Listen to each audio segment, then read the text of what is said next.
Another frequent asked question about dahlias is about storing, lifting and labelling. This is a little technique that I've developed to keep myself organised.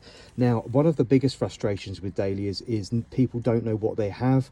It's all well and good something being pretty and you enjoying it, that's wonderful and that's great, but you really do need to keep a bit of an eye on what you have, and it obviously will determine how you treat it and where you plant it, especially if you're planting into borders. So this is a little technique that I do. Before I remove all of the flowers and cut them down, I actually remove a bloom. You can see this one is Cafe au lait, completely spent, completely blown out.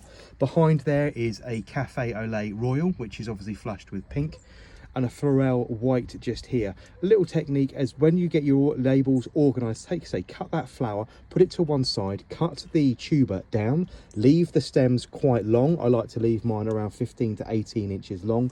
There's lots of goodness and nutrition still available in these stems, which will be drawn right down into the tuber over the next couple of weeks.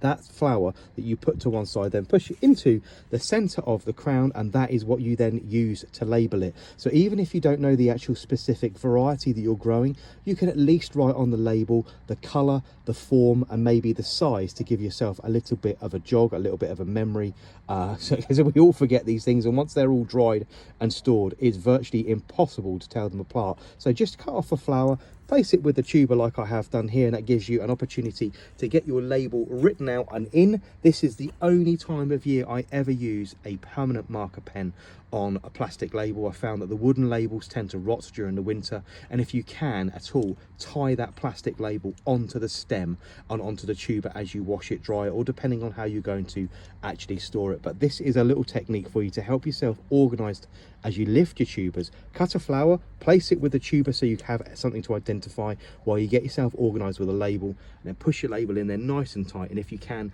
tie that label onto the tuber. So just a little tip from Gardener Ben to keep yourself organised as you lift and store your dahlias.